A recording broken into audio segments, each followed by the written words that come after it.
Vent de panique et tension diplomatique avant la finale Sénégal-Maroc. Qui du Nigeria et de l'Égypte s'illustrera à la petite finale? Bienvenue sur Score de Cannes, votre quotidien qui vous plonge dans les coins et recoins de la Coupe d'Afrique des Nations 2025. À seulement 24 heures de la grande finale de la Coupe d'Afrique des Nations 2025, le climat s'est brutalement tendu entre Dakar, Rabat et la CAF. Dans un communiqué officiel publié ce vendredi, la Fédération sénégalaise de football a tapé du poing sur la table, dénonçant des dysfonctionnements graves qui pourraient, selon elle, menacer l'équité et la sécurité de l'événement. Elle évoque 4 principales irrégularités, notamment la sécurité de la délégation, l'hébergement, car elle a dû tempester pour avoir un 5 étoiles, le site d'entraînement, refusant le complexe Mohamed VI, car c'est le lieu d'entraînement du Maroc, ce qui fausse l'équité sportive, en plus de la billetterie. Face à cette peur sur la finale, la CAF et le comité local d'organisation sont sous pression. Alors que le Maroc rêve d'un sacre à domicile et que le Sénégal veut reconquérir son trône, ces polémiques extrasportives viennent pimenter une affiche déjà électrique. Les autorités marocaines assurent de leur côté que toutes les dispositions sont prises pour que la fête soit totale au stade Moulay Abdallah. Contrairement à l'édition 2023 marquée par l'hécatombe des favoris, 2025 a vu le retour des géants. Le Maroc, pays hôte impérial, le Sénégal, force tranquille, l'Égypte et le Nigeria ont composé un dernier carré royal, offrant des demi-finales au sommet.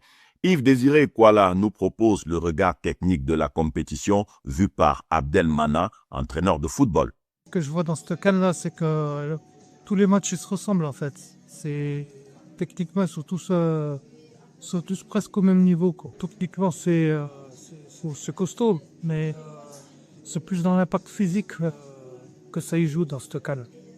Techniquement, comme les clubs comme l'Algérie, le Maroc et la Tunisie, ou ça soit le Nigeria, et techniquement, ils ont des très bons joueurs. Après, le reste, c'est plus costaud, mais plus dans l'impact.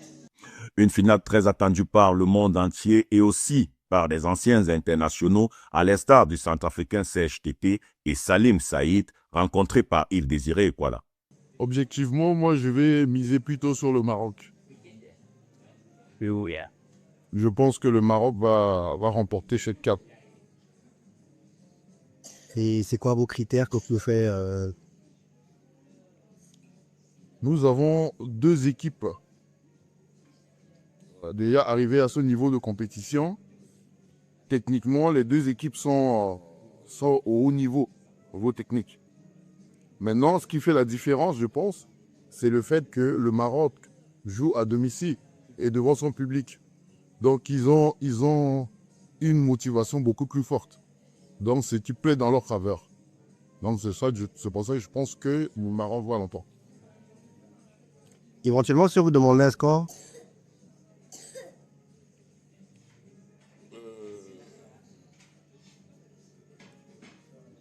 Au vu des matchs que j'ai vus des 2 équipes, je pense que les équipes vont jouer beaucoup sur la défensive. Donc, il n'y aura pas à aller. Je dirais plutôt 1-0 pour le Maroc. En tant que Marocain, en tant que footballeur, ancien footballeur stéphanois, moi, j'ai joué à l'AS Saint-Etienne. J'ai vu un peu la physionomie du match quand ils ont joué le dernier match contre le Nigeria. C'était un très bon match. Donc le Maroc a vraiment fait le job contre le Nigeria. Pourtant, c'est une très bonne équipe avec Lokman, Osimhen. Ils ont une très très bonne équipe. Ça s'est terminé au tir au penalty, il fallait un gagnant. Donc le Maroc, je pense que contre le Sénégal, ils n'auront pas le choix de soulever cette coupe, quoi. Bon, on a un adversaire très très fort aussi, le Sénégal, c'est avec Sergio Mané. C'est une très très belle équipe qu'il ne faut pas sous-estimer, bien sûr. Donc je pense que le Maroc finira bien cette coupe de la CAN, je pense. Mentalement, il faut être très bon.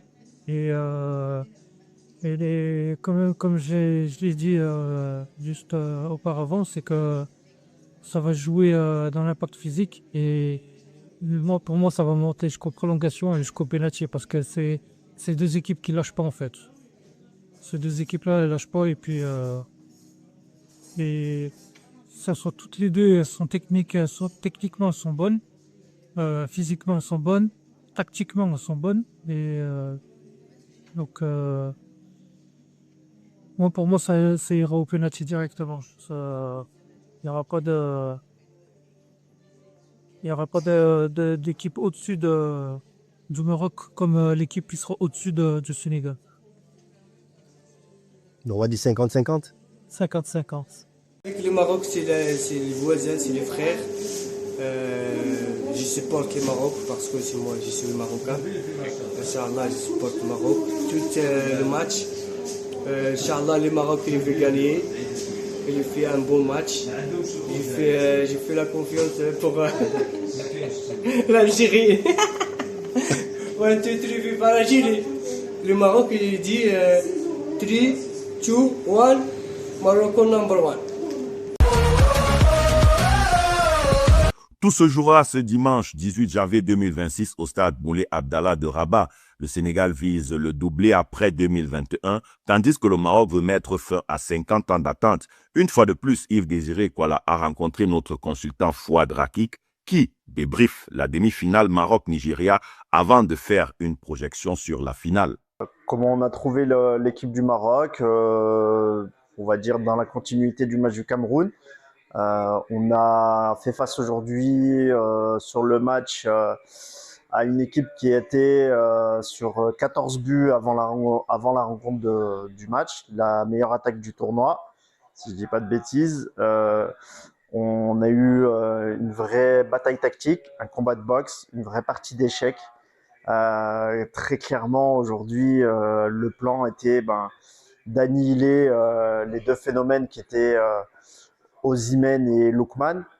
Pour moi, la clé du match a été surtout en fait le fait de casser, on va dire, la transmission au milieu de terrain, notamment le relais qui est très très important, Alexis Iwobi, qui est le joueur clé pour moi au niveau du Nigeria, qui est capable de faire la passe un peu de Champions League, de casser toutes les lignes. Et on a vu qu'aujourd'hui, on l'a repoussé très loin en fait de ses attaquants, qu'il a dû redescendre très bas au niveau du jeu, et ce qui a fait automatiquement, on a concédé que 2 tirs sur 120 minutes. Je trouve que la performance est vraiment exceptionnelle. Ça a été vraiment d'un point de vue tactique. On a annihilé l'adversaire. On a vraiment plus eu sur la possession, c'était 50-50 sur l'ensemble du match. Parce que une équipe comme le Nigeria ne ferme pas le jeu non plus, mais ça a été le plan de jeu du coach de vraiment faire en sorte d'être bon en transition, d'avoir un pressing haut. En début de rencontre, je pense qu'on a des situations, on récupère le ballon assez vite, assez tôt, avec peut-être même parfois du surnombre, et on a manqué on va dire de justesse, peut-être un peu dans le dernier geste, ou de lucidité. Premier défenseur aussi, Ayoub El Karabi, très très important. Un combat, une lutte sans merci avec, j'ai envie de dire, le gladiateur Calvin Bassey derrière, qui est pour moi le meilleur défenseur du tournoi et qui a vraiment fait un match pour moi exceptionnel. Il a cassé vraiment toutes les actions. Chaque fois qu'il y avait un tir, il était là à contrer. Donc après, j'ai envie de dire, sur la qualification, peu importe le flacon, tant qu'on est l'ivresse, c'est vraiment l'idée. On est passé par la petite porte, par les pénaltys, mais on savait que en allant au penalty, on avait quand même Yassine Boudou, qui est vraiment un phénomène et le meilleur gardien africain en titre. Et forcément, ça nous donne un peu de la confiance, même si on avoue que sur la séance de tir au but, potentiellement, on pouvait être mené et vraiment en difficulté, en danger. Donc voilà, après, le Nigeria n'a pas démérité. La qualification du Maroc n'est pas volée, puisqu'on a quand même plus de situations, plus d'occasions qu'eux. Pas de polémique d'arbitrage aujourd'hui, on peut remettre ça complètement de côté. Franchement, un match qui a été stressant. Déjà qu'on a du stress, la pression d'être à la maison au niveau du Maroc, ça a été vraiment irrespirable, une vraie atmosphère. On a senti que le jeu a pris le dessus sur l'enjeu a pris le dessus sur le jeu très clairement sur cette partie. On a senti vraiment les joueurs exténués et peut-être manquer de lucidité dans le dernier geste des deux côtés, pour faire en sorte qu'on ait une rencontre un petit peu plus spectaculaire et emmener on va dire dans quelque chose de plus spectaculaire et avec des buts. Qu'est-ce que la clé penser donc dimanche prochain? Alors, Maroc-Sénégal de la finale. aujourd'hui, on a vu, c'est différent le Sénégal du Nigeria. Le Nigeria, on va dire, par rapport au Sénégal, a quand même deux attaquants extrêmement prolifiques. Le Sénégal a pas forcément été plus convaincant et plus spectaculaire que le Nigeria sur cette Coupe d'Afrique en général. On a même vu que parfois, ils étaient un petit peu en mode réaction sur certaines rencontres, notamment, où forcément, il faut mettre un petit peu de réaction, où ils sont un petit peu dans le confort, j'ai trouvé peut-être sur certains matchs.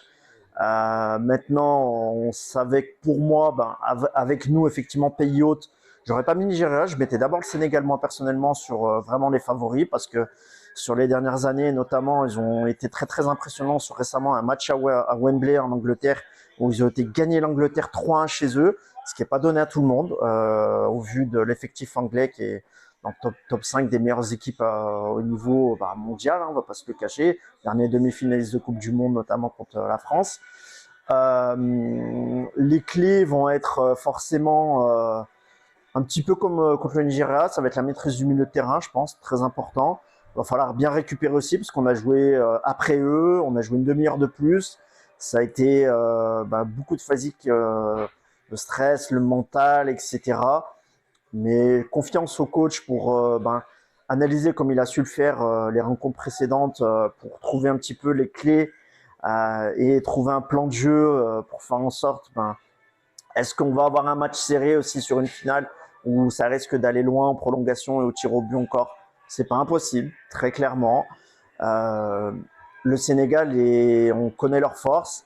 On sait qu'il y a Kalidou Koulibaly aussi derrière qui ne joue pas. Au bout de 5 minutes, il sort. Il est remplacé par un jeune joueur qui a fait un match exceptionnel, vraiment très très solide derrière. Donc maintenant, est-ce que aujourd'hui, on sait pas trop à quoi s'attendre, à vrai dire. L'idée, c'est est-ce que le Sénégal va faire le choix de laisser le ballon au Maroc et d'attendre, ou est-ce que le Sénégal va rester fidèle à lui-même et entre guillemets ouvrir le jeu et faire en sorte que ce soit un match ouvert des deux côtés? On ne sait pas quel va être le plan de jeu du coach sénégalais sur ce match-là.